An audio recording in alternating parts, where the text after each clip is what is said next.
겉으로 보기에는 완벽한 커플이었습니다. 같은 고등학교, 뛰어난 운동 실력, 많은 친구들. 누가 봐도 부러워할 만한 두 사람이었습니다. 하지만 모두가 부러워했던 이 10대들의 사랑은요, 조금씩 다른 모습으로 변해가기 시작해요. 질투, 집착, 통제. 처음에는 사소해 보였던 감정들이 결국 돌이킬 수 없는 비극으로 이어지게 되는데요. 오늘은요, 플로리다의 한 평화로운 해안 마을에서 시작된 메디슨 셰미치 사건을 이야기해 보려고 하는데요. 사람과 사람이 만나 사랑을 시작하면요, 서로를 아끼고 가까워지는 건 자연스러운 일이죠. 하지만 때로는요, 그 감정이 사랑이 아닌 다른 모습으로 변하기도 합니다. 처음엔 관심처럼 보여요. 걱정하는 것처럼 보이기도 하죠. 그런데 어느 순간 상대를 통제하려는 마음으로 바뀌기 시작해요. 그리고 그 변화는요, 생각보다 훨씬 위험한 결과를 만들어내기도 하는데요. 오늘 이야기는 바로 그런 사건입니다. 메디슨 셰미치는 2006년 5월 10일 플로리다주 세인트 존스 카운티에 있는 조용한 해안 도시 폰데베드라 비치에서 태어났습니다. 그녀는 6남매 중 셋째였는데요. 메디슨의 어머니 제클린 로저스, 가족과 친구들은 그녀를 제키라고 불렀습니다. 제키는 메디슨의 아버지인 크리스토퍼 슈미트를 만나기 전에 이미 결혼을 한 번 한 적이 있었어요. 그 이전 관계에서 태어난 두 자녀, 타티아나와 로비를 키우고 있었습니다. 하지만 오랜 시간을 함께한 뒤 제키는 메디슨의 아버지와도 결별하게 되는데요. 갑작스럽게 여러 아이들을 홀로 책임져야 하는 상황이 온 거죠. 하지만 제키는요, 누구보다도 강한 사람이었습니다. 아이들을 향한 사랑만큼은 조금도 흔들리지 않았어요. 부모의 이별은 가족에게 상처를 남겼지만요, 메디슨과 형제 자매들은요, 여전히 사랑과 보살핌 속에서 자라납니다. 어려운 시기였지만 가족은 서로를 의지하며 단단하게 버텨냈다고 합니다. 메디슨은 이러한 따뜻하고 안정적인 환경 속에서 어린 시절과 청소년기를 보내게 됩니다. 그리고 이 가족에게는요, 중요하게 생각하는 가치가 두 가지 있었어요. 바로 공부와 운동. 형제 자매 모두가 다양한 스포츠를 했고요. 메디슨도 마찬가지였죠. 메디슨이 겨우 4살 때 소프트볼을 시작합니다. 이 소프트볼은요, 여성들이 주로 하는 야구의 한 형태인데요. 그리고 같은 시기, 대한민국 하면 생각나는 이것, 태권도도 배우기 시작했습니다. 어린 나이였지만 메디슨은 유난히 성실했대요. 꾸준히 훈련했고요. 노력한 만큼 실력도 빠르게 늘었습니다. 여러 종목에서 두각을 나타냅니다. 그런데 그녀의 재능은요, 운동에만 머물지 않았습니다. 학교 성적도 매우 우수했는데요. 공부와 운동을 모두 해내면서도 학교 활동에 적극적으로 참여했고요. 여러 동아리에서도 활발하게 활동했습니다. 물론 친구들도 많았죠. 선생님들에게도 좋은 평가를 받았고요. 어릴 때부터 메디슨은 유머 감각이 뛰어난 아이였다고 합니다. 자신이 원하는 것이 무엇인지 알고 있었고요. 그 목표를 위해 꾸준히 노력하는 성격이었습니다. 가족과 친구들은 그녀를 똑똑하고 활기차고 믿음직하며 무엇보다도 따뜻한 마음을 가진 사람으로 기억해요. 사교적인 성격 덕분에도 어디서든 친구를 쉽게 사귀었습니다. 유치원 때부터 이어진 친구 관계가 있을 정도였죠. 고등학교에 들어갈 무렵 메디슨은 이미 학교를 대표하는 운동 선수 중 한 명으로 성장해 있었습니다. 소프트볼 팀에서 활약하면서 여러 스포츠 관련 상도 받았습니다. 그녀는요, 늘 에너지가 넘쳤고 승부욕도 강했죠. 메디슨에게 스포츠는 단순한 취미가 아니었어요. 삶의 중요한 목표였고요.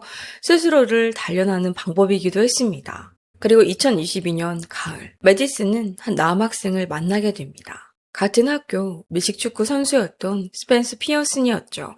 두 사람은 금세 가까워졌어요. 서로에게 호감을 느끼기 시작했고요. 2022년 10월 4일, 정식으로 연애를 시작하게 됩니다. 스펜서는 2005년에 태어났습니다. 어릴 때는 텍사스주 켈러에서 부모인 데니얼과 토니아, 그리고 형제 자매들과 함께 성장했습니다. 주변 사람들은 그를 조용하고 내성적인 학생으로 기억해요. 다만 때때로 불안한 모습을 보이기도 했다고 합니다. 수줍음도 많았지만요, 호기심도 많았고 학교 생활 역시 무난하게 해 나갔다고 해요. 하지만 그의 삶에서 가장 중요한 것은 역시 스포츠였는데요.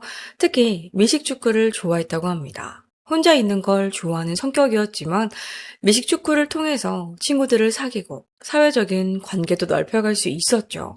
그는 6살 때부터 미식 축구를 시작합니다. 그리고 빠르게 두각을 나타냈습니다. 여러 팀에서 좋은 활약을 펼쳤고요. 그 과정에서 친구들도 많이 생겼죠. 이후 가족은요, 플로리다주 폰테베드라 비치로 이주하게 되는데요. 그리고 바로 그곳에서 스펜서는 메디슨을 만나게 된 거예요. 같은 학교, 같은 운동선수, 비슷한 친구들, 둘은 자연스럽게 가까워졌습니다. 주변 사람들 눈에는요, 너무나 잘 어울리는 커플로 보였습니다. 어쩌면 만나게 될 수밖에 없는 두 사람처럼 보였는지도 모릅니다. 하지만 여러분도 아시죠? 첫사랑이 언제나 행복한 결말로 이어지는 것은 아니라는 걸요. 그리고 때로는요, 생각조차 하지 못했던 방향으로 흘러가기도 해요. 연애 초반의 두 사람은 정말 행복해 보였습니다. 항상 함께 있었고요. 좀처럼 떨어질 줄 몰랐다고 해요. 자유시간 대부분을 함께 보냈습니다. 활발하고 인기가 많았던 메디슨, 조용하지만 호감 가는 성격의 스펜서, 둘은 자연스럽게 학교의 대표 커플처럼 여겨지는데요. 학생들 사이에서도 가장 인기 있고 안정적인 커플 중 하나였대요. 스펜서는 특히 메디슨의 가족에게 좋은 인상을 남겼다고 해요. 예의 바르고 상대를 존중할 줄 알았다고 해요. 가족 식사 자리에서도 늘 공손했고요. 세심하게 행동했습니다. 메디슨의 어머니 제키는요, 그를 진심으로 좋아했어요. 차분하고 바르게 자란 좋은 아이라고 생각했습니다. 스펜서의 부모 역시 메디슨을 무척 마음에 들어 했습니다. 친절하고 긍정적인 소녀라고 생각했고요. 무엇보다 아들이 연애를 시작한 뒤 훨씬 행복해 보인다고 느끼고 있었습니다. 양가 가족도 자연스럽게 가까워졌죠. 함께 식사하고 서로의 집을 오가며 시간을 보냈다고 합니다. 하지만 연애를 시작한 지 몇 달이 지나지 않아서 두 사람 사이에는요, 조금씩 균열이 생기기 시작합니다. 스펜서는 원래도 혼자 있는 걸 좋아했다고 했잖아요. 그런데 시간이 지나면서 메디슨은 그의 또 다른 모습을 보게 된 거예요. 겉으로는 차분하고 조용했지만요, 그 안에는 깊은 불안감과 낮은 자존감이 자리 잡고 있었습니다. 그리고 그 불안은 점점 질투로 바뀌기 시작해요. 스펜서는 메디슨의 사소한 행동 하나하나까지 신경 쓰기 시작했습니다. 누구와 이야기했는지, 어디에 있는지, 무엇을 하고 있는지. 처음에는 단순한 관심처럼 보였죠. 하지만 시간이 흐를수록 그 관심은 통제로 바뀌어 갑니다. 점점 더 강하게, 점점 더 집요하게 말이죠. 처음에 메디슨은 그를 안심시키려고 노력했습니다. 스펜서, 제발 걱정할 필요 없어. 제발 나 좀 믿어줘. 나만 믿으면 돼. 그리고 나 정말 진심으로 널 사랑해. 이렇게 말한 사람은 네가 처음이니까 제발 나 좀 믿어줘. 메디슨은 스펜서의 불안을 이해하려고 애썼습니다. 이전 연애에서 받은 상처 때문이라고 생각했어요. 실제로 스펜서는 메디슨을 만나기 전에도 몇 번의 연애를 했습니다. 하지만 그 어떤 관계도 이전처럼 진지했던 적은 없었대요. 어쩌면 그에게 메디슨은 단순한 여자친구 이상의 존재였는지도 모릅니다. 그래서일까요? 그녀를 잃을 수 있다는 생각은 스펜서를 점점 더 불안하게 만들었습니다. 시간이 흐를수록 그가 메디슨에게 가하는 압박도 커져갑니다. 메디슨은 점점 숨이 막히기 시작해요. 늘 무언가를 설명해야 했고요. 늘 자신을 증명해야 했습니다. 끊임없이 스펜서를 안심시켜야 했고 친구를 만나고 누군가랑 대화했는지 무언가를 선택하는 일조차 감시받고 있다는 느낌을 받기 시작해요. 결국 이런 관계는 버티기 어려운 수준까지 가게 되는데요. 상황이 점점 심각해지자 2023년 3월의 어느 날 메디슨의 어머니 제키는 스펜서의 어머니 토니아를 만나기로 해요. 제키는 평소 딸과 매우 가까운 사이였습니다.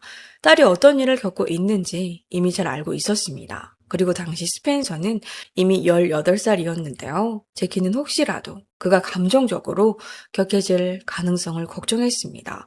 폭력적인 일이 벌어질까도 걱정한 거죠. 그래서 집이 아닌 멀리 떨어진 카페를 만남 장소로 정하는데요.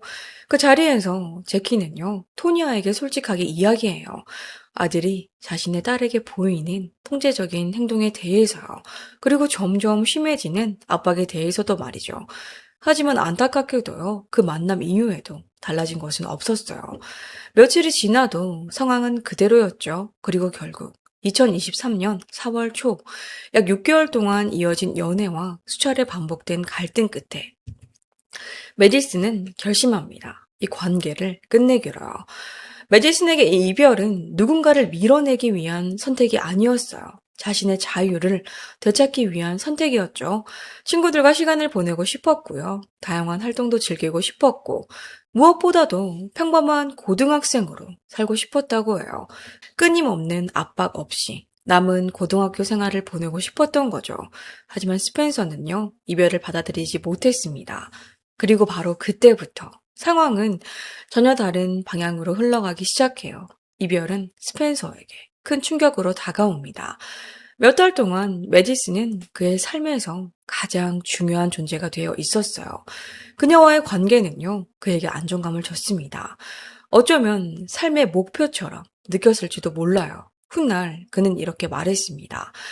메디슨을 만나고 나서 스스로를 더 돌보고 싶어졌고, 더 노력하고 싶어졌고, 학교에도 가고 싶어졌고, 처음으로 자신이 가치 있는 사람처럼 느껴졌다고요. 하지만 관계가 끝나자 그 모든 것이 한순간에 무너져 내리는 것처럼 느껴졌습니다. 이별 직후 그는 계속 연락을 시도합니다. 문자를 보냈고 대화를 원했죠. 왜 헤어져야 하는데? 왜 갑자기 이러는 거야? 내가 뭘 잘못했는데? 난 아직 끝난 게 아닌데. 한 번만 더 기회를 주면 안 돼? 다시 예전처럼 돌아갈 수 있잖아. 제발 한 번만 만나서 이야기하자. 그는 어떻게든 메디슨의 마음을 돌리고 싶어 했습니다. 하지만 메디슨의 마음은 이미 떠난 뒤였죠. 스펜서, 이제 끝났어. 난 다시 만나고 싶지 않아. 생각이 바뀔 일도 없을 거야. 이건 충동적인 결정이 아니야. 난 이미 결정했거든. 그러니까 이제 그만해. 메디슨은 단호했습니다. 그런데 이상한 변화는요. 그로부터 채 하루도 지나지 않아 시작돼요. 문자는 점점 더 많아져요. 그리고 점점 집요해집니다. 더 이상 대화를 원해서 보내는 메시지가 아니었죠. 스펜서는 알고 싶어 했습니다. 메디슨, 지금 어디 있는 거야? 누구랑 있는 거야? 뭐 하고 있는 거야? 왜 답장이 없어? 설마 다른 사람이랑 있는 거 아니지? 그는 계속해서 확인하고 싶어 했습니다. 곧 17살이 되는 메디슨은 그제야 깨닫기 시작했습니다. 이 이별은 평범하게 끝나지 않을 것 같다는 사실을요. 그리고 이별은 또 다른 문제도 만들어냈는데요. 스펜서의 친구 관계가 흔들리기 시작한 거예요. 그들 사이에는요, 당연히 같은 학교, 같은 운동부니까요, 겹치는 공통 친구들이 존재했겠죠. 메디슨과 스펜서의 공통 친구들 가운데 일부는요, 그와 거리를 두기 시작합니다. 몇몇 친구들은요, 그가 메디슨에게 보인 행동들을 공개적으로 비난해요. 심지어 예전 친구 중 한 명은요, 전화로 이렇게 말했다고 해요. 너 때문에 우리 졸업 시즌이 전부 엉망이 됐어. 그리고 며칠 뒤 처음으로 심각한 일이 벌어집니다. 2023년 4월 4일 밤이었습니다. 그날 메디슨은요, 소프트볼 경기를 마친 뒤에 친구들과 잠시 주차장에서 시간을 보내고 있었대요. 그리고 차에 올라타려던 순간 익숙한 차량 한 대가 눈에 들어왔어요. 스펜서였죠. 이상했어요. 그가 그곳에 있을 이유는 없었으니까요. 그렇다고 우연도 아니었죠. 그 순간 메디슨은 직감했습니다. 그가 자신을 지켜보고 있었다는 사실을요. 늦은 밤, 텅 빈 주차장, 메디슨은 공포를 느꼈습니다. 메디슨은 직접적인 충돌을 피하고 싶었다고 해요. 그래서 창문을 내리고 스펜서에게 말합니다. 집에 도착하면 전화해도 되겠냐고 우선 상황을 진정시키고 싶었던 거죠. 그런데 차를 출발시킨 직후 백미러 속에서 익숙한 헤드라이트가 보였습니다. 스펜서가 따라오고 있었던 거예요. 메디슨은 급히 경로를 바꿨습니다. 다른 주차장으로 들어가 차를 세운 뒤 메시지를 보냈죠. 너 때문에 무서워. 하지만 스펜서는 멈추지 않았습니다. 오히려 그녀가 다시 출발하자 차를 바짝 붙으며 따라오기 시작했어요. 마치 들이받을 것처럼 말이죠. 겁에 질린 메디슨은 곧바로 친구에게 전화를 걸었습니다. 두 사람은 급히 계획을 세웁니다. 메디슨은 부모님이 있는 안전한 장소로 가기로 해요. 그리고 스펜서에게 말했죠. 잠시 들러서 물건을 두고 가야 한다고 말했습니다. 하지만 스펜서는 그걸 달가워하지 않았어요. 당장 집으로 가라고 요구했죠. 그러나 이번만큼은 메디슨도 물러서지 않았습니다. 그녀는 계획대로 친구 집으로 향했습니다. 그동안 스펜서는 떠나지 않았어요. 근처 주유소에 차를 세우고 기다렸습니다. 그녀가 다시 움직일 거라는 걸 알고 있었던 거예요. 그리고 예상대로 메디슨이 집으로 향하자 스펜서는 다시 그녀를 따라가기 시작해요. 그날 밤 다행히도요. 그는 결국 추적을 멈췄습니다. 훗날 스펜서는 자신의 행동을 이렇게 설명해요. 난 그냥 네가 집에 무사히 도착하는지 확인하고 싶었을 뿐이야. 하지만 메디슨에게는 이미 선을 넘은 행동이었습니다. 관계는 끝났어요. 그런데도 그는 그녀를 놓아주지 못하고 있었던 겁니다. 메디슨은 이 일을 어머니 제키에게 털어놓았습니다. 제키는 큰 충격을 받았어요. 그날 이후 제키는 딸을 혼자 다니게 두지 않았습니다. 학교가 끝나면요, 직접 데리러 갔고요. 이동할 때도 가능한 한 함께 하려고 했습니다. 안전을 위해 여러 조치를 취했죠. 그리고 스펜서의 부모에게도 연락했습니다. 자신이 느끼는 우려를 솔직하게 전달했죠. 스펜서의 부모도 상황을 해결하려고 노력했습니다. 하지만 아들과의 대화는 점점 어려워지고 있었어요. 스펜서는 점점 자신만의 세계 속으로 숨어들었거든요. 그는 주로 집에서 시간을 보내면서 대부분의 시간을 메디슨의 SNS에 매달리면서 메디슨에 대한 집착을 이어갔습니다. 메시지는 점점 더 많아집니다. 결국 그의 아버지는 결정을 내립니다. 어느 시점부터 스펜서의 휴대전화를 빼앗아 버린 거예요. 메디슨을 향한 괴롭힘을 멈추게 하고 온라인에서 보내는 시간을 줄이기 위해서였죠. 하지만 스펜서의 상태는 나아지지 않았습니다. 오히려 부모는요, 아들이 점점 무너지고 있다는 사실을 느끼기 시작해요. 스펜서는 점점 예민해졌습니다. 그리고 사람들을 의심하기 시작했어요. 분명 뒤에서 내 얘기를 하고 있을 거야. 다들 나를 비웃고 있어. 나만 빼고 다 한편인 게 틀림없어. 그리고 집안 분위기도 점점 무거워집니다. 대화를 시도해도 오래 이어지지 않았다고 해요. 몇 마디 나누다 보면 다시 침묵이 찾아왔죠. 대부분의 대화는 그렇게 어색하게 끝나곤 했습니다. 걱정이 된 부모는 결국 도움을 요청해요. 데니얼과 토니아는 위기 예방 단체인 히어 투모로우에 연락합니다. 여기는 뭐 하는 곳이냐면요. 오늘 아무리 힘들고 세상이 무너질 것 같아도 우리 내일 꼭 여기 살아남아 있자라는 뜻의 자살 예방과 정신건강을 치료하는 상담 기관인데요. 아들이 상담사나 외부 사람들과 이야기를 나누면서 마음속 이야기를 털어놓을 수 있기를 바랐습니다. 잠시 동안은 희망도 있었어요. 이런 시도가 아들의 긴장을 조금이라도 줄여주고 무엇보다도 아들의 정신 상태를 회복시켜 줄 거라고 믿었습니다. 하지만 상황은요, 예상과 다른 방향으로 흘러갑니다. 2023년 4월 14일, 스펜서는 자신의 13살 남동생과 메디슨에게 스냅챗 메시지를 보냅니다. 짧은 메시지였어요. 하지만 너무나 불길했죠. 안녕, 사랑해. 그 메시지를 본 메디슨은 즉시 이상함을 느꼈대요. 곧바로 스펜서의 부모에게 연락합니다.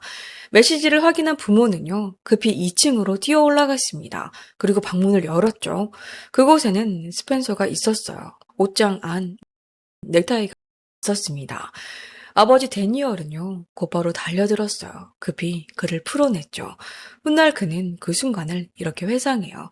스펜서의 얼굴은 이미 변해 있었고 간신히 다시 숨을 쉬게 할 수 있었다고요. 상황의 심각성을 깨달은 부모는요, 즉시 응급실로 향합니다. 스펜서는 병원에 입원했고요. 4일 동안 치료를 받게 됩니다. 이번 기간 동안 의사들은 플루옥세틴, 흔히 프로작이라고 불리는 항우울제를 처방합니다. 하지만 퇴원 후에 스펜서는 약 복용을 중단해버려요. 심한 두통 때문이라고 했습니다. 그리고 그 이후 상태는 더 나빠졌어요. 그는 학교에 가지 않았어요. 대부분의 시간을 거실 소파에 누워 보냈다고 해요. 말도 거의 하지 않았고요. 식사도 제대로 하지 않았습니다. 잠도 잘 자지 못했어요. 체중은 빠르게 줄어들었어요. 부모는요, 눈이 푹 꺼진 아들의 모습을 보며 충격을 받았습니다. 하지만 그렇게 무너져가는 와중에도 스펜서의 머릿속에서 떠나지 않는 사람이 있었어요. 메디슨이었습니다. 한편 메디슨은요, 또 다른 불안 속에서 살아가고 있었습니다. 늘 누군가가 자신을 지켜보고 있는 것 같은 느낌. 그 감각은 점점 강해지고 있었죠. 스펜서는 계속 연락을 시도했어요. 차에 쪽지를 남기기도 했고요. 차단당하면 새로운 계정을 만들었습니다. SNS에서 다시 나타났고 어떻게든 그녀와 연결되려고 했습니다. 그리고 메시지 내용도 달라지기 시작해요. 점점 위협적으로 변해갔습니다. 5월 말, 막 17번째 생일을 맞은 메디슨과 어머니 제키는요, 결국 접근 금지 명령 절차를 준비하기 시작해요. 하지만 수많은 우려와 경고에도 불구하고 상황은 조금 더 나아지지 않았습니다. 주변 사람들은요, 언젠가 스펜서가 진정될 거라고 생각했대요. 시간이 해결해 줄 거라고 믿었습니다. 하지만 현실은 달랐죠. 스펜서는 점점 더 깊은 곳으로 빠져들고 있었어요. 이별은 더 이상 이별이 아니었어요. 상처도 아니었고요. 어느 순간부터 그것은 집착이 되어 있었습니다. 그리고 이제 곧 벌어질 일은 평범한 10대 연애 이야기와는 전혀 다른 것이었어요. 며칠 뒤 그 집착은 아무도 예상하지 못한 방식으로 모습을 드러냅니다. 2023년 6월 3일, 그날 아침은 평범하게 시작됐습니다. 전날 밤, 메디슨의 소프트볼 팀 동료인 클로이가 집에 놀러 온 거예요. 두 사람은 함께 밤을 보냈습니다. 다음날 아침 일찍 일어난 클로이와 메디슨은 간단한 계획을 세웠대요. 해변에 가서 초여름을 즐기면서 몇 시간을 보내자는 생각이었습니다. 하지만요, 막상 도착해 보니까요, 날씨가 좋지 않은 거예요. 바람은 강하게 불고 또 너무 추운 겁니다. 오래 머물 분위기는 아니었어요. 그래서 단 몇 시간을 보낸 뒤 두 사람은 계획을 바꾸기로 합니다. 그 주말에는요, 미국 대학 소프트볼 챔피언십 결승전이 열리고 있었습니다. 메디슨이 관심 있게 지켜보던 경기였다고 해요. 어딘가에서 밥을 먹으면서 경기를 보자는 이야기가 나왔죠. 차를 타고 이동하던 중에 메디슨이 문득 아이디어 하나를 냈습니다. 어머니도 같이 보면 어떨까? 그녀는 제키에게 메시지를 보냅니다. 당시 제키는 클로이의 어머니와 함께 있었습니다. 식당에서 만나자고 제안했죠. 제키는 장난스럽게 답했습니다. 결국 계산은 내가 하라는 거지? 하지만 메디슨은 계속 설득했고요. 결국 두 어머니도 함께하기로 했습니다. 네 사람은 폰테베드라 비치의 유명한 식당 미스터 처비 윙스에서 만나기로 했습니다. 이곳은 스포츠 경기가 자주 중계되는 그런 식당이었어요. 식당으로 가기 전에 메디슨과 클로이는 집에 잠시 들러서 옷을 갈아입었습니다. 오후 2시 50분 두 사람은 식당으로 향했어요. 차 안 분위기는 밝았습니다. 노래를 따라 부르고요. 웃고 농담을 주고 받았죠. 그 누구도 몰랐습니다. 2시간도 지나지 않아서 모든 것이 바뀔 거라는 사실을요. 식당에 도착한 메디슨은 습관처럼 주변을 둘러봤대요. 몇 주 동안 생긴 버릇이었어요. 스펜서가 근처에 있는지 확인하는 것. 다행히 그날은 보이지 않았습니다. 메디슨은 안도의 한숨을 내쉬었습니다. 클로이와 함께 자리에 앉았고요. 곧 제키와 클로이의 어머니도 도착합니다. 네 사람은 음식을 주문했고요. 경기를 보며 이야기를 나눴습니다.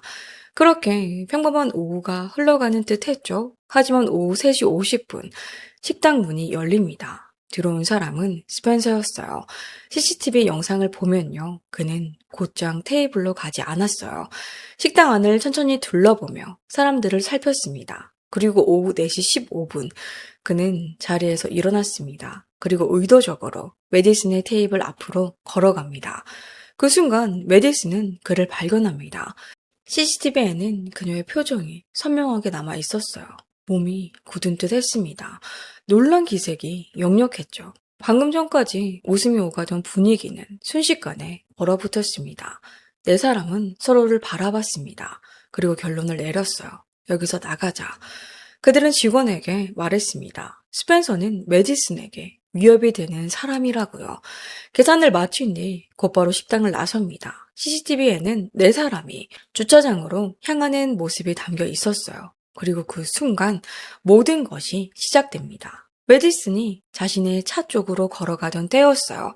갑자기 비명소리가 들렸습니다. 어머니 제키의 목소리였죠. 메디슨이 뒤를 돌아봤을 때 그녀가 본 것은 믿기 어려운 장면이었어요. 스펜서가 전력 질주하면서 자신을 향해 달려오고 있었던 겁니다. 너무나 빨랐어요. 반응할 시간조차 없었습니다. 그는 순식간에 메디슨을 따라잡았습니다. 그리고 붙잡았죠. 곧바로 공격이 시작됩니다. 스펜서는 날카로운 을 꺼냈습니다. 그리고 마구 시작해요. 메디슨은 필사적으로 저항했습니다. 도망치려 했고요. 소리를 질렀습니다. 그만해!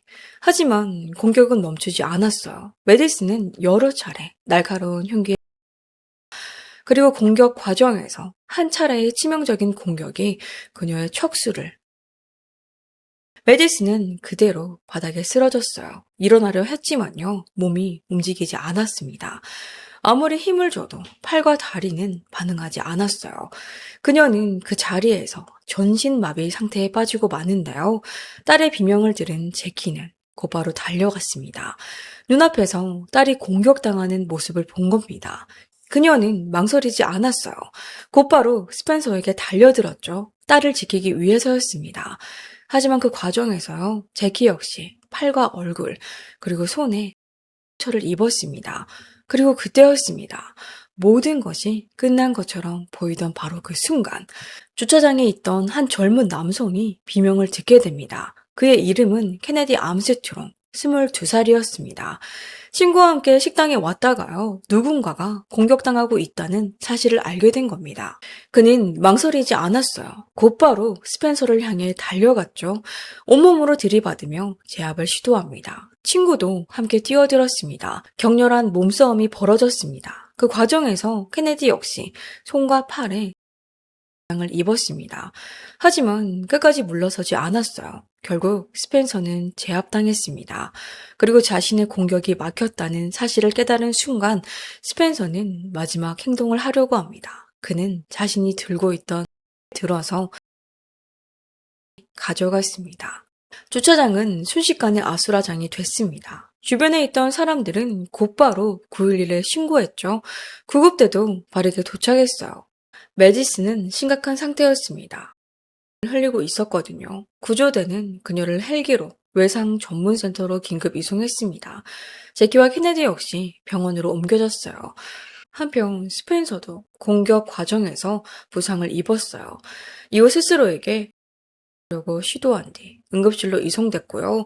며칠 동안 경찰 감시 아래에서 입원 상태로 지냈습니다. 그리고 상태가 안정되자 수사기관은 곧바로 움직였습니다. 병원에서 퇴원한 직후 스펜스 피어스는 체포됩니다. 그는 1급 살인미수 2건 그리고 흉기를 이용한 중가중 폭행 혐의로 기소됐는데요. 하지만 그 시각 메디슨에게는 더 큰 싸움이 기다리고 있었습니다. 사실 그녀의 악몽은요, 미스터 차비스 윙스 주차장에서 끝난 것이 아니었습니다. 병원으로 옮겨졌을 당시 그녀는 생사의 갈림길에 놓여 있었습니다. 의사들은요, 필사적으로 그녀를 살리려 했습니다. 수술이 이어졌고요. 상태를 안정시키기 위한 처치도 계속됩니다. 그런데 곧 더 충격적인 사실이 확인되는데요. 스펜서는 단순히 그녀를 다치게 한 것이 아니었어요. 상처 중 하나가요. 메디슨의 척수를 절했던 겁니다. 메디슨이 의식을 되찾았을 때 뭔가 이상했대요. 다리를 움직여 보려고 했지만 움직이지 않았어요. 아무 감각도 느껴지지 않는 겁니다. 메디슨은 가슴 아래부터 완전히 마비된 상태였습니다.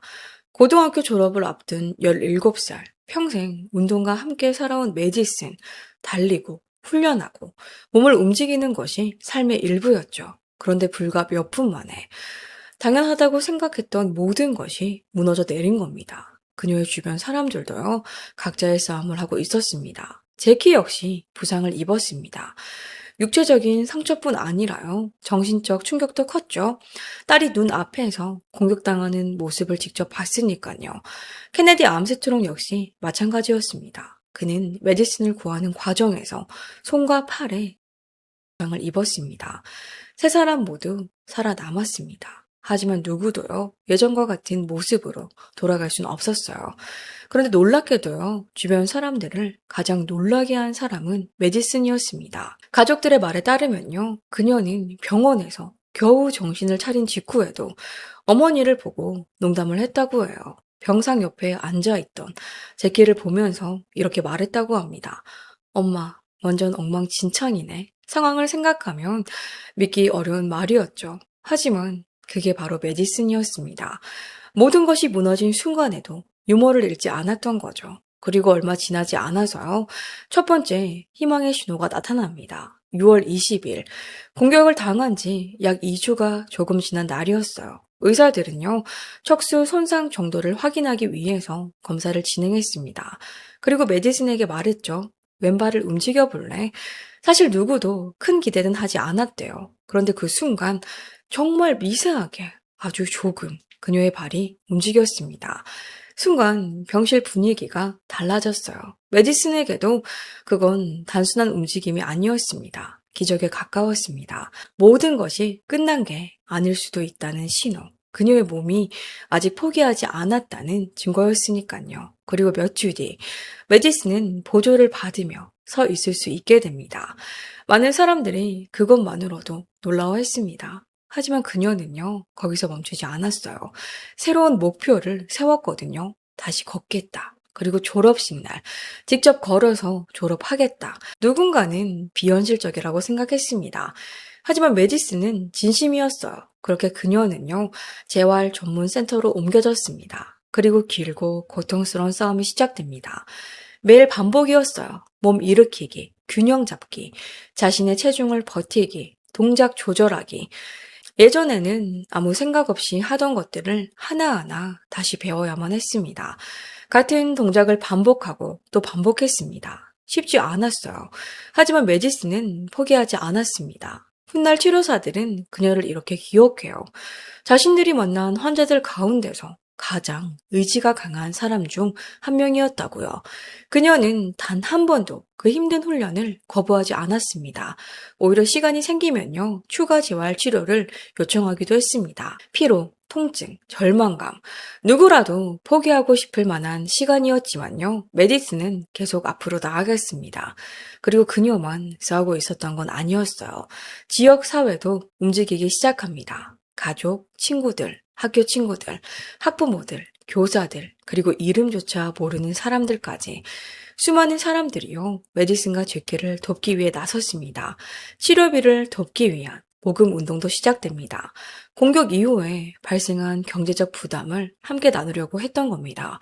그리고 그 중심에는 케네디 암스트롱도 있었습니다. 그는 사건 이후 사라지지 않았어요. 계속 메디슨에게 안부를 물었고요. 꾸준히 곁을 지켰습니다. 시간이 흐르면서 제키와 메디슨은 그를 가족 같은 존재라고 부르게 돼요. 한편 제키 역시 버티고 있었습니다. 하지만 6월 3일이 남긴 상처는요, 팔과 얼굴의 흉터만이 아니었습니다. 보이지 않는 상처가 더 깊었습니다. 훗날 재판에서 그녀는 잠 못 이루던 밤들에 대해 이야기했습니다. 혹시 또 무슨 일이 생기면 어떡하지? 또다시 위험이 찾아왔을 때 메디슨을 잃게 될지도 모른다는 공포. 혹시 아이들을 지켜주지 못하면 어떡하지? 언젠가 또 같은 일이 반복되면 어떡하지? 그 두려움이 계속 자신을 따라다녔다고 말했습니다.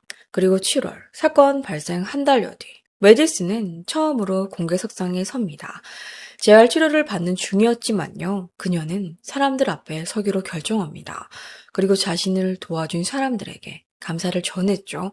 구조대원들, 의사들, 치료사들, 가족들, 그리고 케네디 암스트롱. 그녀는 케네디를 자신의 영웅이라고 불렀습니다. 하지만 그날 감사 인사만 한 것은 아니었어요. 메디슨은 앞으로의 계획도 밝혔습니다. 바로 원 러브 활동에 참여하겠다는 것이었는데요. 원 러브는요, 연인 관계에서 발생하는 폭력의 위험성을 알리는 단체입니다. 메디슨은 자신의 이야기에 의미가 있기를 바랬습니다. 누군가가 같은 위험을 더 일찍 알아차릴 수 있도록 말이죠. 과도한 질투, 통제, 고립시키기, 조정하려고 하기, 소유욕, 메디슨은 이제 알게 됐습니다. 자신이 겪은 일이 다른 누군가에게는요, 경고가 될 수도 있다는 걸요. 그녀는 이 사건이 그저 또 하나의 비극적인 뉴스로 끝나길 원하지 않았어요. 대신 바랬습니다. 다른 누군가는 너무 늦기 전에 위험 신호를 알아차릴 수 있기를, 그리고 누군가는 자신과 같은 일을 겪지 않기를 말이죠. 몇 달이 흘렀습니다. 그리고 2024년 5월, 마침내 졸업식 날이 찾아옵니다. 사건이 발생한 지 약 11개월이 지난 시점이었어요. 그동안 메디슨은 하루도 쉬지 않고 재활에 매달렸다고 해요. 힘든 날도 있었고 주저앉고 싶은 날도 있었다고 해요. 하지만 포기하지 않았습니다. 그리고 그날 그녀는 병실에 누워있던 시절 스스로에게 했던 약속을 지켜냅니다. 동기들, 선생님들, 가족들, 그리고 지난 11개월 동안 그녀의 싸움을 지켜봐온 지역사회 사람들 앞에서 말이죠. 메디슨은 직접 걸었습니다. 한 걸음, 또 한 걸음. 천천히 무대를 가로질러 나아갑니다. 그리고 자신의 손으로 졸업장을 받았습니다. 그 순간 객석에 있던 사람들은 모두 자리에서 일어났죠. 박수가 쏟아집니다. 누군가는 눈물을 흘렸고요. 누군가는 서로를 끌어안았습니다. 그날은 단순한 졸업식이 아니었어요.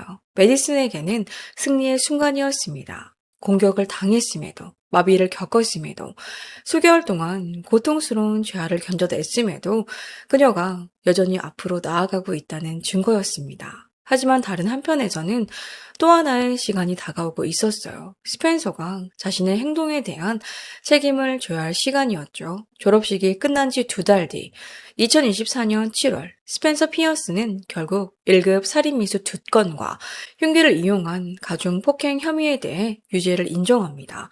이제 더 이상 누가 범인인지 따질 필요는 없었어요. 그 스스로 인정했으니까요. 남은 건 하나였습니다. 과연 어떤 형을 받게 될 것인가? 선거 공판은 2024년 11월 22일 스미스 판사 앞에서 열릴 예정이었어요. 그리고 재판을 앞둔 몇 주 동안 법원에는 수많은 진술서가 접수됩니다. 총 69페이지, 작성자는 46명, 친구들, 선생님들, 코치들, 의료진, 그리고 가족의 지인들까지 사람들은 저마다 다른 위치에 있었지만 한 가지는 같았습니다. 2023년 6월 3일 그날의 공격은 메디슨 한 사람만 바꿔놓은 사건이 아니었다는 것, 수십 명의 삶을 함께 흔들어 놓은 사건이었다는 것이었죠. 공판 당일 제키는 사건 이후 처음으로 스펜서와 마주하게 됩니다. 그리고 법정에서 입을 열었어요.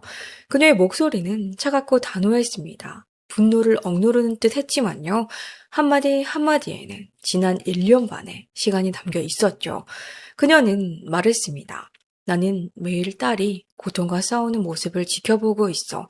네가 폐를 네, 숨 쉬는 것조차 힘겨워했고 네가 저지른 일 때문에 2번의 심각한 기흉을 겪었어. 딸은 앉는 것조차 다시 배워야만 했어. 양치질 같은 당연한 일도 혼자 해내기 위해 노력해야 했고 척수가 다친 뒤에는 다시 몸을 움직일 수 있게 되기 위해서 매일같이 재활을 견뎌야만 했어. 그리고 네가 빼앗아간 평범한 일상을 되찾기 위해 지금도 싸우고 있어. 잠시 침묵한 뒤 제키는 다시 말을 이어갔습니다. 한때는 내가 널 좋아했어. 그리고 진심으로 걱정하기도 했지. 좋은 아이라고 생각했어. 그리고 스펜서를 바라보며 말했습니다. 내가 얼마나 어리석었는지 모르겠어. 너는 내 딸과 같은 공기를 마실 자격조차 없어. 넌 자유를 누릴 자격도 없어. 너는 괴물이야. 그 자체야. 그리고 마지막으로 제키는 스펜서를 향해 가장 날카로운 말을 던지는데요. 너는 2023년 6월 3일 메디슨에게 종신형을 선고했어. 그렇다면 너 역시 같은 형을 받아야 한다고 생각해. 그 뒤로 가족들의 증언이 이어졌습니다. 메디슨의 언니 타티아나는 이번 사건이 가족을 산산조각 냈다고 말합니다. 동생에게 무슨 일이 일어났는지 들은 뒤에 그녀는 2주 동안 집 밖으로 한 발짝도 나가지 못했다고 해요. 그리고 지금도 그날의 충격에서 완전히 벗어나지 못한 채 살아가고 있다고 말했습니다. 메디슨이 기적적인 회복을 보여주고 있지만 평생 육체적, 정신적 후유증과 함께 살아가야 한다고 말했습니다. 그녀의 메시지는 분명했어요. 가해자에게 자비를 베풀어서는 안 된다는 것이었죠. 이 오빠 크리스토퍼도 증언대에 섰습니다. 그는 그날이요, 달라져 버린 집안 분위기에 대해 이야기했어요. 한때 웃음소리로 가득했던 집, 언제나 활기가 넘쳤던 집. 하지만 지금은 다르다고 말했습니다. 두려움, 불안. 이제는 늘 불안과 긴장 속에서 살아가게 됐다고 말했습니다. 그는 어머니 역시 그날의 상처를 여전히 견디며 살아가고 있다고 말했어요. 그리고 메디슨 역시 또래들이 즐겨야 할 시간을 보내지 못한 채 악몽과 불안, 발작, 그리고 끊임없는 공포와 싸우고 있다고 설명했습니다. 방청석은 조용했어요. 사람들은 충격을 받은 듯 보였어요. 그리고 이어 케네디 암스트롱이 증언대에 섰습니다. 그는 먼저 이렇게 말했어요. 법정에 대한 존중 때문에, 그리고 메디슨과 자신이 미스 제키라고 부르는 제키에 대한 존중 때문에 자신이 느끼는 모든 감정을 말하지는 않겠다고요. 하지만 이어진 말만으로도 그의 분노는 충분히 느껴졌어요. 그는 스펜서를 바라보며 말합니다. 이 남자는 이별을 받아들이지 못했고 그래서 메디슨을 죽이려고 했지. 너는 이 일을 철저히 계획했어. 네가 뭘 하고 있는지 정확히 알고 있었어. 하지만 신의 은총으로 그 일은 실패했지. 잠시 뒤 그는 마지막으로 이렇게 말했습니다. 네가 계획한 이 살인도 실패했고 스스로 목숨을 실패했어. 그리고 케네디는 그날 이후 달라진 자신의 삶에 대해서도 이야기했어요. 손에 입은 부상 때문에 그는 더 이상 목수 일을 계속할 수 없게 된 겁니다. 메디슨을 구했던 그 순간 그의 인생 역시 영원히 바뀌게 된 거예요. 그리고 마침내 메디슨의 차례가 찾아옵니다. 법정 안의 시선이 모두 그녀에게 향했어요. 지팡이를 짚고 때로는 도움을 받으며 천천히 증언대까지 걸어가는 그녀를 보면서 법정 전체가 숨을 죽였습니다. 그녀의 진술은요, 길었고 구체적이었으며 가슴 아플 정도로 강렬했습니다. 메디슨은 이렇게 입을 열었어요. 지난 538일 동안 저는 오늘 이 순간을 생각하며 살아왔습니다. 538일 동안 고통과 두려움 속에서 살았어요. 538일 동안 머리 위의 먹구름은 사라지지 않았습니다. 538일 동안 피고인이 내게 남긴 트라우마와 함께 살아왔어요. 그리고 판사를 바라보며 말합니다. 제가 538일이라고 말하는 이유는요. 2023년 6월 3일부터 오늘까지 흐른 시간이 바로 538일이기 때문인데요. 잠시 숨을 고른 뒤 그녀는 다시 말을 이어갑니다. 2023년 6월 3일은 제 인생에서 가장 끔찍하고 충격적인 날이었습니다. 그리고 저는 지금도 그날을 기억하며 살아갑니다. 증언 내내 그녀는 단 한 번도 스펜서의 이름을 부르지 않았어요. 오직 피고인이라고만 말했는데요. 그리고 판사를 향해 말합니다. 재판장님, 17살 소년은 고통을 겪어서는 안 됩니다. 저는 제 몸에 순간을 계속 떠올리며 살아가고 있습니다. 제가 마비됐다는 사실을 깨달았던 순간도 기억합니다. 숨쉬기 위해 애쓰던 순간, 말을 하기 위해서 몸부림치던 순간도 기억합니다. 그리고 메디슨은 마지막으로 분명한 요구를 남겼습니다. 재판장님, 저는 2023년 6월 3일 피고인에게 제 인생의 종신형을 선고받았습니다. 저는 피고인 역시 같은 형을 받기를 바랍니다. 정당하고 마땅한 형을요.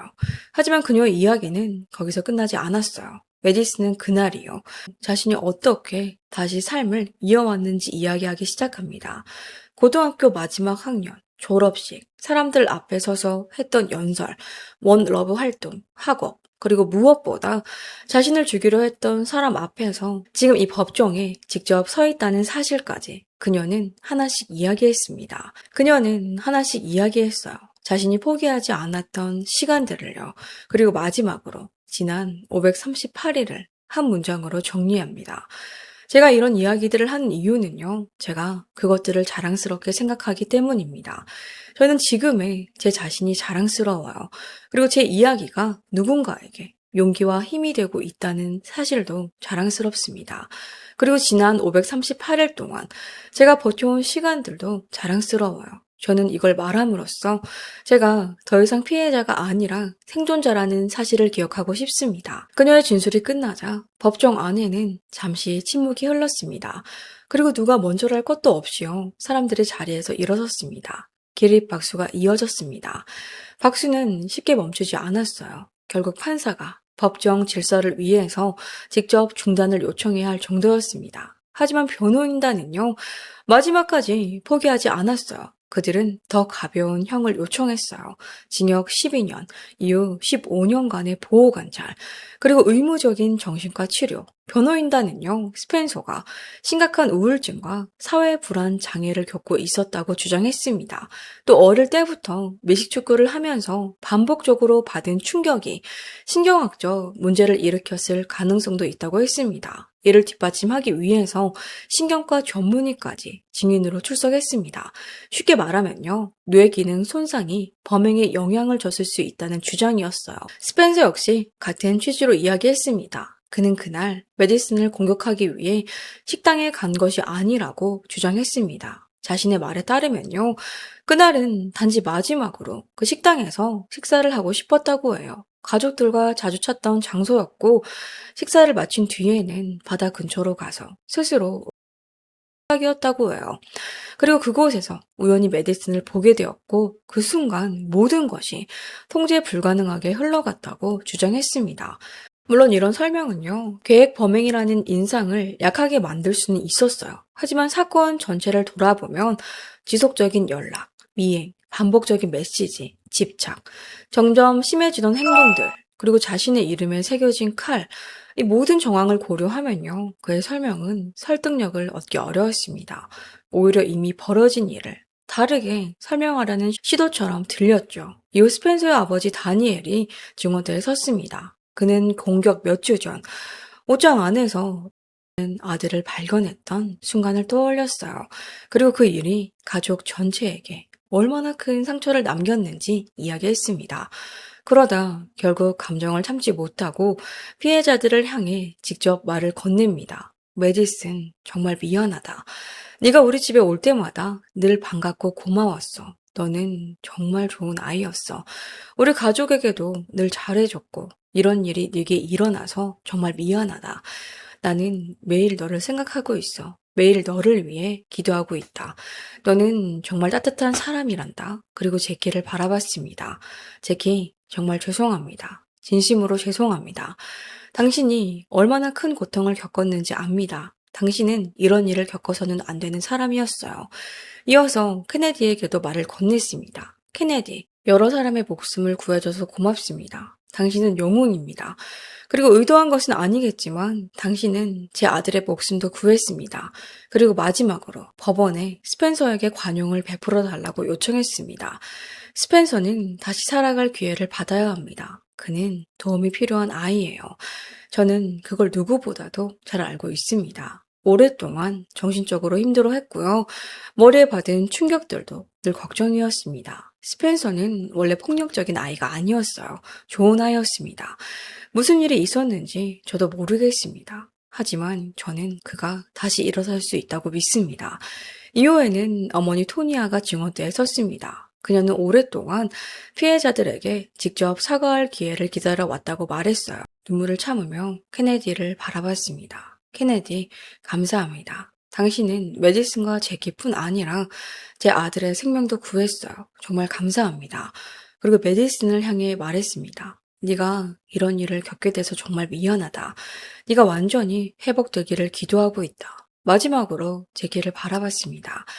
엄마로서 당신을 생각하면 제 마음도 무너집니다. 딸을 살리기 위해서 달려가던 모습을 계속 떠올렸습니다. 당신은 정말 좋은 어머니입니다. 우리 중 누구도 이런 일을 겪어서는 안 됐습니다. 하나님께서 여러분 모두를 치유해 주기를 기도합니다. 그리고 우리 가족을 대표해 진심으로 사과드립니다. 공판이 끝나갈 무렵 스펜서 본인도 직접 입을 열었습니다. 무엇보다 먼저 메디슨 로저스 부인 그리고 암스트롱 씨께 진심으로 사과드리고 싶습니다. 저는 6월 3일이 그들의 인생에서 가장 끔찍한 날이었다는 것을 알아요. 그리고 저 역시 그날의 기억에서 평생 벗어나지 못할 겁니다. 그날 저는 3명의 무고한 사람에게 상처를 입혔습니다. 저는 매일 그 일을 떠올려요. 매 순간 생각합니다. 그리고 그 기억은 절대 사라지지 않을 거예요. 그는 잠시 말을 멈췄습니다. 그리고 다시 입을 열었어요. 제가 얼마나 큰 상처를 남겼는지, 또 얼마나 많은 사람들을 힘들게 했는지 저는 다 헤아릴 수 없습니다. 하지만 왜 사람들이 저를 원망하는지 이해합니다. 다만 그는 한 가지를 덧붙였습니다. 자신의 가족만큼은 비난하지 말아 달라고요. 그들은 아무 잘못도 없습니다. 이 일을 저지른 건 저입니다. 제 부모님은 가진 정보와 시간 안에서 최선을 다해 저를 도우려 했습니다. 그리고 마지막으로 말했습니다. 재판장님, 저는 제가 저지른 일을 안고 살아가려 노력하고 있습니다. 하지만 솔직히 어떻게 해야 할지 모르겠어요. 저는 도움이 필요합니다. 제가 한 일에 대해 진심으로 사과드립니다. 용서를 구합니다. 그리고 자비를 구합니다. 그리고 이제 모든 이야기는 끝났습니다. 남은 것은 단 하나, 판사의 선고뿐이었는데요.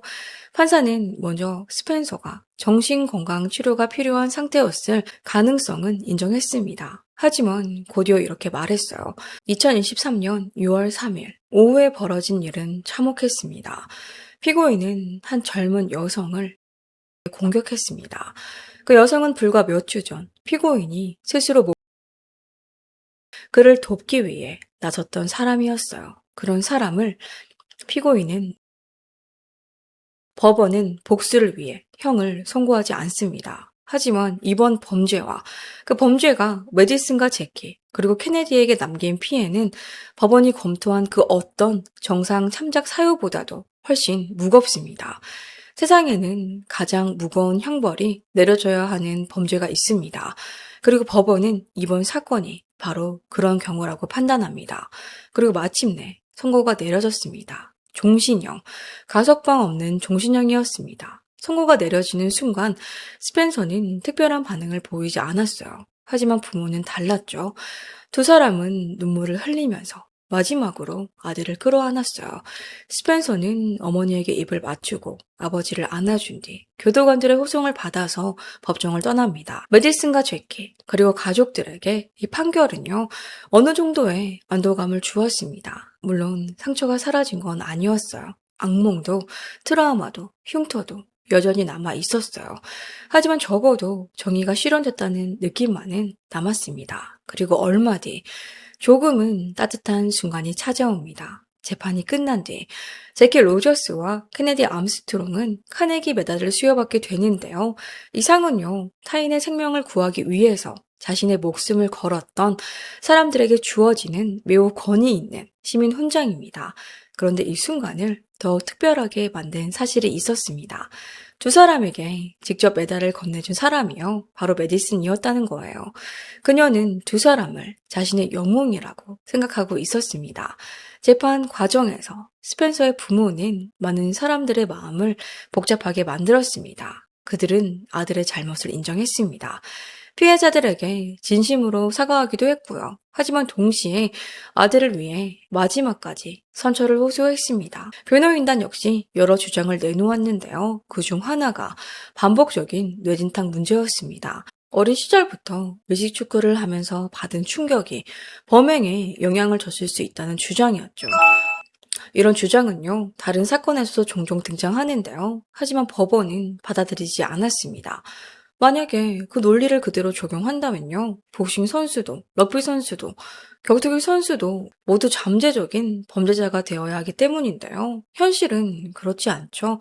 판사 역시 그런 설명만으로는 이번 범죄를 설명할 수 없다고 판단했던 겁니다. 물론 부모가 자녀를 변호하는 마음은 이해할 수 있어요. 변호사가 의뢰인을 위해서 최선을 다하는 것도 당연하고요. 하지만 이번 사건에서 그런 주장들은 법원의 판단을 바꾸지 못합니다. 판사는 분명하게 말했어요. 스펜서는 당시 매우 젊었습니다. 전과도 없었죠. 하지만 범죄의 무게는 그 모든 요소를 뛰어넘는다고 판단했습니다. 결국 스펜서 피어스는 가석방 없는 종신형을 선고받았어요. 그렇게 재판은 끝났습니다. 하지만 사건이 끝난 건 아니었어요. 메디슨은 살아남았습니다. 그러나 삶은요, 완전히 달라져 있었어요. 사건 전에 그녀는요, 운동을 사랑하는 소녀였어요. 경쟁심도 강했고요. 운동 선수의 꿈도 가지고 있었죠. 하지만 전 남자친구의 폭력은 그 꿈을 산산조각 냈습니다. 오늘날에도 그녀에게는 평범한 일상이 쉬운 일이 아닙니다. 일어나기, 걷기, 이동하기. 우리가 아무 생각 없이 하는 일들조차 그녀에게는 많은 노력이 필요해요. 그럼에도 불구하고 17번이나 평생 남을 후유증을 안게 됐음에도 메디슨은 포기하지 않았습니다. 계속 앞으로 나아갔어요. 그녀의 의지와 가족들의 사랑은 놀라운 회복을 만들어냈어요. 그리고 지금도 그녀는요, 잃어버린 기능을 되찾기 위해 싸우고 있다고 합니다. 어쩌면요, 진짜 용기란 무너지지 않는 사람이 아니라요, 무너진 뒤에도 다시 일어나는 사람일지도 모르겠습니다. 그녀에게는요, 주저앉을 이유가 충분했습니다. 하지만 메디슨은요, 다시 일어나 앞으로 나아가는 쪽을 선택했습니다. 그리고 그 선택은요, 그녀를 더욱 강한 사람으로 만들었어요. 현재 그녀는 원 러브 활동을 이어가고 있다고 하는데요. 젊은 사람들에게 건강하지 못한 관계의 위험성을 알리는 일을 하고 있습니다. 과도한 질투, 통제, 조종, 고립, 그런 신호들을요, 더 빨리 알아차릴 수 있도록 말입니다. 그래서 또 다른 비극이 반복되지 않도록요. 이 사건은 또 한 사람을 기억하게 만듭니다. 제키, 메디슨의 어머니인데요. 그녀는 딸의 비명을 듣는 순간 망설임 없이 달려갔습니다. 자신이 다칠 수도 있다는 생각은 하지 않았어요. 오직 딸을 살려야 한다는 생각뿐이었죠. 그 과정에서 그녀 역시 여러 차례 특히 이마에 입은 상처는요, 조금만 더 깊었더라면 훨씬 치명적인 결과로 이어질 수도 있었다고 해요. 그날 메디슨을 지켜낸 것은 한 어머니의 사랑이었습니다. 제키는 사건이 벌어지기 훨씬 전부터 어머니의 사랑이 어떤 것인지를 보여준 사람이었어요. 메디슨의 아버지와 헤어진 뒤 그녀는 혼자서 6아이를 키웠습니다. 일도 해야 했고요. 가정을 돌봐야 했습니다. 물론 힘든 일도 많았어요. 하지만 이 가족 안에는 분명한 것이 하나 있었습니다. 가족 간의 사랑. 형제 자매들은요, 서로 가까웠고요. 이미 성인이 되어서 집을 떠난 가족들조차 생일이나 크리스마스, 가족 모임이 있는 날이면 다시 모였다고 해요. 그리고 그 중심에는 늘 제키가 있었어요. 그녀는 가족의 기둥 같은 사람이었습니다. 아이들을 진심으로 사랑했고요. 그 사랑은 행동으로 이어졌습니다. 어쩌면 그날 제키가 달려들지 않았다면 메디슨은 살아남지 못했을지도 모릅니다. 하지만 한 가지는 분명했어요. 그토록 강한 어머니의 사랑조차 그날의 폭력을 혼자 막아내기에는 부족했을 수 있다는 것. 왜냐하면 2023년 6월 3일 가장 위험했던 순간 또 다른 사람이 뛰어들었기 때문입니다. 가족도 아니었어요. 친구도 아니었죠. 메디슨도 제키도 전혀 알지 못하던 사람이었어요. 그는 주차장에서 비명을 들었습니다. 그리고 외면하지 않았어요. 그 남자의 이름은 케네디 암스트롱이었습니다. 당시 22살. 누군가가 공격당하고 있다는 사실을 알게 되자 망설이지 않았어요. 곧바로 뛰어들었죠. 가해자를 향해 몸을 던졌고요. 필사적으로 제압했습니다. 어쩌면 생각할 시간조차 없었는지도 모릅니다. 몸이 먼저 움직였던 거죠. 그 과정에서 케네디 역시 큰 상처를 입었어요. 손과 팔에 심각한 부상을 당했고요. 그 후유증으로 더 이상 그가 계속해왔던 목수 일을 계속할 수 없게 됩니다. 그에게 목수라는 일은 단순한 직업이 아니었대요. 삶의 일부였어요. 하지만 그는 망설이지 않았습니다. 그리고 다행히도 그랬습니다. 만약 그날 케네디가 뛰어들지 않았다면 이 이야기는 전혀 다른 결말로 끝났을지도 모릅니다. 메디슨도 제키도 오늘 이 이야기를 들려줄 수 없었을 가능성이 큽니다. 한편 스펜서는 건강한 이별을 받아들이는 법을 배우지 못했던 것처럼 보입니다. 곁에는 가족이 있었고 그를 아끼는 사람들도 있었어요. 하지만 그는요, 상실을 견디는 방법을 알지 못했던 것 같아요. 고작 몇 달간 이어진 관계였지만요, 그 관계를 놓아주지 못했습니다. 결국 그는 집착과 우울 속에 스스로를 가둬버렸습니다. 그리고 어느 순간부터는요, 메디슨의 감정보다 자신의 감정만 중요해졌어요. 사실 대부분의 사람들은 이별을 겪어봅니다. 상처받기도 하고요, 관계가 좋지 않게 끝나기도 하죠. 그건 삶의 일부분일 뿐이에요. 분노할 수도 있고, 슬퍼할 수도 있고요, 때로는 상대를 미워할 수도 있어요. 하지만 대부분은 거기서 멈춥니다. 실제로 행동으로 옮기지는 않아요. 그리고 그래야만 합니다. 이번 사건에서 법원은 매우 분명한 판단을 내렸습니다. 스펜서는 후회를 말했어요. 도움이 필요하다고도 했고요. 하지만 법원은 그것과 별개로 그가 저지른 범죄의 무게를 받습니다. 그리고 그 무게가 최고 수준의 처벌을 정당화한다고 판단했습니다. 저 역시 메디슨과 제키를 생각하게 되는데요. 두 사람은 앞으로도 그날의 기억을 안고 살아가야 할 겁니다. 흉터도 남아있고 두려움도 완전히 사라지지 않을 수 있습니다. 하지만 시간이 지나면서 조금씩 평온한 날들이 늘어나기를 바랍니다. 그리고 메디슨은 이미 그 길을 걷고 있는 것처럼 보이는데요. 그녀는 계속 재활을 이어가고 있다고 합니다. 몸을 회복하기 위해 싸우고 있고요. 자신의 이야기를 다른 사람들을 위한 경고로 바꾸고 있습니다. 오늘날 그녀는요, 원러브 활동을 하면서 건강하지 못한 관계가 어떤 모습으로 시작되는지, 위험 신호는 무엇인지 젊은 사람들에게 알리는 일을 하고 있죠. 과도한 질투, 통제, 고립, 집착, 그런 것들이 사랑으로 포장되지 않도록 말입니다.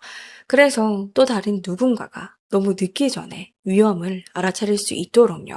그리고 저는 케네디도 떠올립니다. 이제 그는 거의 가족 같은 존재가 됐습니다. 피 한 방울 섞이지 않았지만 가장 위험한 순간에 가족보다 먼저 뛰어들었던 사람이니까요. 메디슨, 제키, 케네디, 세 사람 모두 다른 이유로 깊은 인상을 남깁니다. 누군가는 살아남기 위해 싸웠고, 누군가는 딸을 지키기 위해 몸을 던졌으며, 누군가는 모르는 사람을 위해 위험 속으로 뛰어들었습니다. 그래서 이 이야기는요, 단순히 범죄 이야기로만 남지 않았습니다. 어쩌면 용기에 대한 이야기이기도 하니까요. 오늘 이야기는 여기까지입니다. 끝까지 함께 해주셔서 감사합니다. 그리고 오늘도 메디슨은 다시 걷기 위해 훈련하고 있습니다.